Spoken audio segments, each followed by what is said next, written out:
कैसे दिया चिड़िया के अंडे ने एक राजकुमारी को जन्म। मैथिलीपुर राज्य में शंभू नाम का एक बेहद अमीर व्यापारी अपनी पत्नी रुक्मणी के साथ रहता था। वह मक्के और गेहूं का बहुत बड़ा व्यापारी था। उसके पास धन की कोई कमी न थी। वह गांव के लोगों को कम ब्याज में कर्ज भी दिया करता और गांव के लोग उसका बहुत आदर सत्कार करते थे। पर शंभू और रुक्मणी की कोई संतान न थी। दोनों ने हर वैद्य और तांत्रिक को दिखाया, बहुत से मंदिरों में प्रार्थना की, पर उससे उन्हें कुछ खास फल न मिला, क्योंकि किस्मत से ज्यादा आज तक किसी को कुछ नहीं मिला है। एक दिन शंभू ने रुक्मणी से कहा, रुक्मणी मुझे लगता है अब हमें अगले जन्म में ही संतान सुख की प्राप्ति होगी। रुक्मणी ने कहा, नहीं जी, आप ऐसी बातें क्यों कर रहे हैं? ईश्वर हमारी मनोकामना इसी जन्म में पूरी करेंगे, आप बस उन पर विश्वास रखिए। शंभू ने कहा, बस भी करो रुक्मणी, भगवान से कितनी प्रार्थना करोगी? अगर उनकी यही इच्छा है कि हमें संतान न हो तो यही सही। शंभू अब मान चुका था कि अब उसे कोई संतान नहीं होने वाली, पर रुक्मणी ने हार न मानी और हर समय भगवान से संतान की प्रार्थना करती रहती थी। जो भी खाली समय बचता उसमें वह पक्षियों को दाना डालती और दाना चुगते हुए पक्षियों को दिन भर निहारती रहती थी। एक दिन रुक्मणी के घर की बालकनी में एक मैना जोड़ा आ पहुंचा। उस जोड़े ने उसकी बालकनी में ही अपना घोंसला बना लिया। यह देखकर रुक्मणी बहुत ही ज्यादा खुश हो गई।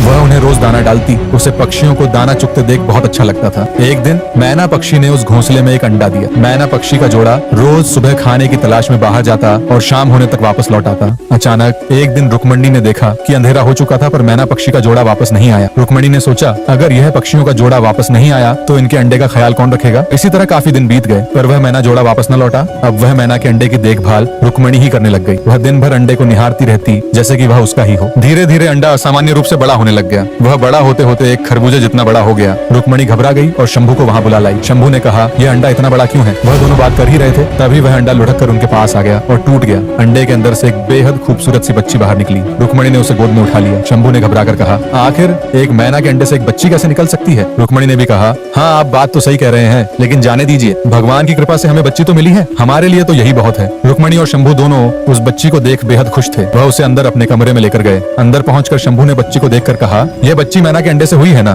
तो हम इसका नाम मैनावती रखेंगे। शंभू और रुक्मणी ने मैनावती को बेहद लाड और प्यार से बड़ा किया। दोनों ने उसे किसी भी चीज की कमी ना होने दी। कुछ वर्षों बाद जब मैनावती बड़ी हुई, उसकी सुंदरता का कोई मोल न था। वह एक परी जितनी खूबसूरत थी। वह जब भी गाँव के मेलों में जाती, लोग उसे मुड़ मुड़ कर देखा करते। एक दिन मैनावती गाँव के तालाब के पास पानी भरने गई। उसी समय उस राज्य का राजा अपने मंत्री के साथ वहाँ घूमने आया था। उसने दूर से मैनावती को देखा। वह उसकी खूबसूरती देख के दंग रह गया। उसने अपना मन बना लिया कि वह उसी से शादी करेगा। राजा ने अपने मंत्री से कहा, मंत्री जी पता करिए कि इस अप्सरा के माता पिता कौन है, यह रहती कहाँ है, मैं इससे विवाह करना चाहता हूँ। सेनापति ने राजा की बात सुन कहा, ठीक है महाराज, मैं पता लगाता हूँ। यह कहकर दोनों वापस अपने राज्य लौट आए। अगले दिन मंत्री राजा के पास गया और उन्हें कहने लगा, महाराज मैंने पता लगा लिया है, वह अप्सरा जैसी लड़की हमारे राज्य के मैथिलीपुर गाँव की है। उसके पिता गाँव के एक बड़े व्यापारी है। राजा ने कहा, ठीक है मंत्री जी, आप उनके पास मेरे विवाह के प्रस्ताव को लेकर जाइए। अगले दिन मंत्री जी मैनावती के घर अपना प्रस्ताव लेकर गए और उन्हें सब कुछ बताया। मैनावती के माता पिता इस प्रस्ताव से बेहद खुश हुए और जल्द ही दोनों की शादी कर दी। राजा की पहले से ही एक पत्नी थी और अब मैनावती दूसरी रानी बनकर महल में आई। महल और राज्य में चारों तरफ बस मैनावती की खूबसूरती के ही चर्चे हो रहे थे। यह सब सुनकर बड़ी रानी को मैनावती से बहुत ज्यादा ईर्ष्या होती थी। राजा को यह पता था कि मैनावती मानव गर्भ नहीं बल्कि मैना पक्षी के अंडे से पैदा हुई। अब राजा का अधिकांश समय मैनावती के साथ ही गुजरता था। राजा प्यार से मैनावती को मैना सुंदरी कहकर बुलाते थे और कोई भी बात के लिए राजा मैनावती से ही सलाह लिया करते थे। यह सब देखकर बड़ी रानी मैनावती से और भी ज्यादा जलने लगी थी और उसके खिलाफ षड्यंत्र रचने लग गई। एक दिन बड़ी रानी मैनावती के कक्ष में गई और वहां जाकर उसने मैनावती से कहा, मैना सुंदरी, तुम तो हमारी तरह किसी इंसान के कोख से नहीं जन्मी हो, बल्कि तुम तो एक मैना पक्षी के अंडे से किसी जादू की तरह बाहर आई हो। क्या तुम्हारे पास भी हमारे तरह दिल है? क्या पता तुम्हारी जान कहीं और किसी और चीज में बसती हो। मैनावती ने यह सुन कहा, दीदी जैसे सभी की जान उनके दिल में बसती है, मेरी जान भी मेरे दिल में ही है। बड़ी रानी ने चालाकी से कहा, मैना सुंदरी, मैं तुम्हारी बहन की तरह हूँ और अब तुम राज परिवार का हिस्सा बन चुकी हो। हम राज परिवार के लोगों की जान पर हमेशा खतरा बना रहता है और अगर मुझे पता ही नहीं रहेगा कि तुम्हारी जान किसमें बसती है तो मैं तुम्हें बचाऊंगी कैसे? मैनावती बहुत ही भोली थी। उसे नहीं पता था कि बड़ी रानी उसके खिलाफ षड्यंत्र रच रही है। उसने बड़ी रानी को सब बता दिया। दीदी, मेरे मायके में मेरे घर के आंगन में एक कुआं है और उस कुएं के अंदर एक लकड़ी का बक्सा है, जिस बक्से के अंदर एक छोटी सी डिब्बी है और उस डिब्बी के अंदर एक मोतियों की माला है। उसी माले में मेरी जान बसती है। जैसे ही बड़ी रानी को पता चला कि मैनावती की जान एक मोतियों की माला के अंदर बसती है जो कि एक बक्से में कुएं के अंदर है, उसने तुरंत अपनी दासी को बुलाया और कहा कि गांव में जाकर सबसे बेहतरीन तैराक को ले आए। दासी ने बिल्कुल वैसा ही किया। बड़ी रानी ने तैराक से कहा, तुम्हें मैथिलीपुर गांव में एक घर में जाना है। उस घर के अंदर आंगन में एक कुआं है जिसमें एक बक्सा है जिसके अंदर मोतियों की माला है। तुम वहां जाओ और उसे ले आओ और अगर तुम असमर्थ हुए या इसके बारे में किसी को पता चला तो मैं तुम्हें मरवा दूंगी और गाँव के तालाब में फेंकवा दूंगी। तैराक बड़ी रानी की आज्ञा का पालन करते हुए मैनावती के घर गया और चुपके से उसके कुएं के अंदर चला गया। वहां जाकर उसने देखा कि एक बड़ा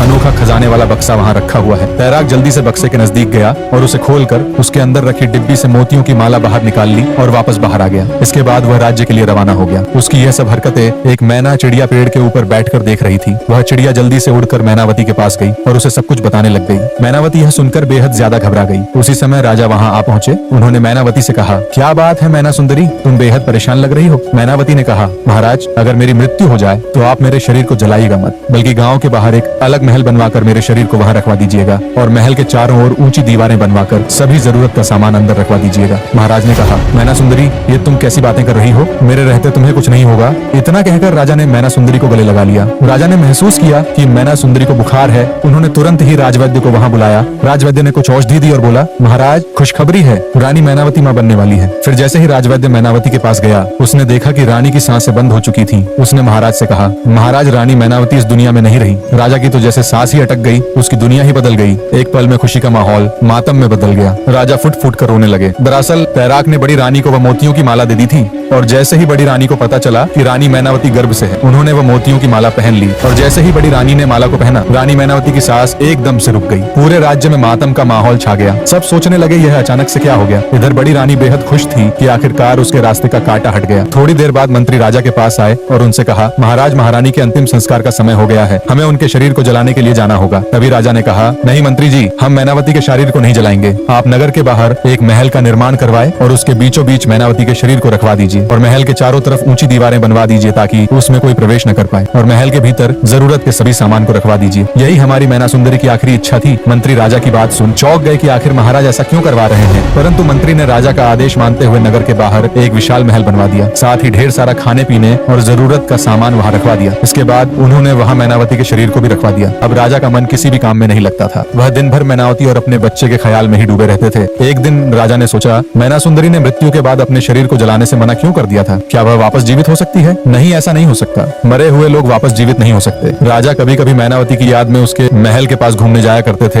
एक दिन राजा जब मैनावती के महल के पास गए तो उन्हें महल के भीतर से एक बच्चे की रोने की आवाज आई। राजा ने सोचा कि आखिर महल के अंदर से एक बच्चे की रोने की आवाज कैसे आ सकती है? अंदर तो सिर्फ मैनावती का मृत शरीर रखा हुआ है। राजा ने निश्चय किया कि वह महल के अंदर जाकर देखेगा कि आखिर मामला क्या है। अंदर जाकर राजा ने देखा कि मैनावती के शरीर के बाजू में छोटा बच्चा है जो रो रहा है। राजा ने जैसे ही उसे गोद में उठाया, बच्चे ने रोना बंद कर दिया। बच्चा कुछ देर बाद राजा की गोद में ही सो गया। राजा उसे मैनावती के बाजू में रखकर वापस चले गए। अब हर दिन राजा बच्चे के साथ खेलने के लिए ऐसे ही महल के भीतर आते और खेलने के बाद वापस चले जाते। धीरे धीरे बालक बड़ा हो गया और एक दिन राजा ने उससे पूछा, आखिर तुम इस महल के भीतर कैसे आए और तुम्हारी माँ कहाँ है? बच्चे ने मैनावती के मृत शरीर की ओर देखते हुए कहा, यही मेरी माँ है। राजा के पैरों तले जमीन खिसक गई। उसने बालक से बोला, ऐसा कैसे हो सकता है? आखिर एक मृत शरीर वापस जीवित कैसे हो सकता है? राजा ने कहा, ये बताओ तुम्हें यहाँ खाना कौन देता है? बालक ने कहा, मेरी माँ रोज रात को जागती है और मुझे खाना खिलाती है और ढेर सारा प्यार करने के बाद सुबह होने से पहले वह वापस सो जाती है। राजा ने फिर बालक से कहा, बेटा आज रात जब तुम्हारी माँ जागेगी तो तुम उनसे पूछना कि माँ आप दिन भर सोती हो और रात को ही क्यों जगती हो? बालक ने कहा, ठीक है महाराज। जब रात हुई तब मैनावती वापस जाग उठी। बालक ने मैनावती से कहा, माँ मेरा पेट भरा हुआ है, मैं खाना नहीं खाऊंगा। मैनावती ने हैरानी से पूछा, क्यों बेटा आजकल तुम अच्छे से खाना नहीं खा रहे हो? बालक ने कहा, माँ मुझे राजा साहब ने खाना खिला दिया है। वह रोज सुबह आकर मेरे साथ यहाँ खेलते हैं और मुझे खिलाने के बाद वापस लौट जाते हैं। माँ राजा साहब पूछ रहे थे कि आप दिन में सोकर रात में ही क्यों जगती हो? रानी मैनावती ने सोचा कि राजा को सच्चाई बताने का यही मौका है। मैनावती ने बालक से कहा, सुनो बेटा, कल जब राजा साहब आए तो उनसे कहना कि बड़ी रानी के गले में एक चमकती हुई मोतियों की माला है, उसी में मेरी माँ के प्राण बसे हुए हैं।